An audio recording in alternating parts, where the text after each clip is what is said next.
Urgent, prégnant, inquiétant. Les élus de Bordeaux Métropole n'ont pas manqué d'adjectifs pour souligner toute la difficulté des déplacements sur l'ensemble du territoire. Ce constat posé, il a bien fallu aborder les solutions. Et un appel a été lancé à l'État pour lutter contre la saturation de la rocade par les camions.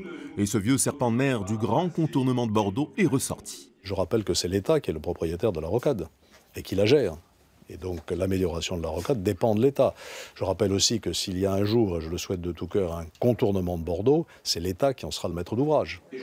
Pour des solutions à court terme, un ensemble de propositions a été émis, dont celle de faire de cette rocade, tant décriée, un outil intelligent et parfaitement maîtrisé.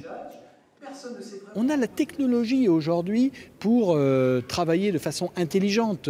Et ça a été dit, d'ailleurs, la rocade, elle est bouchée le matin, elle est bouchée le soir, elle n'est pas bouchée tout le temps. Donc il y a de la marge de manœuvre. Et puis surtout, il faut agir sur les comportements d'ensemble.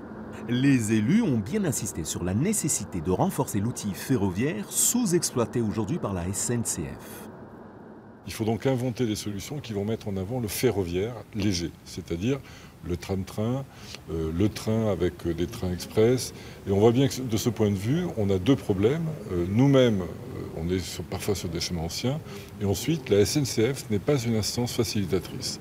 Et pour parler d'une seule voie, c'est donc une nouvelle gouvernance qui sera mise en place. Un syndicat des transports qui rassemblera Bordeaux Métropole, région et département.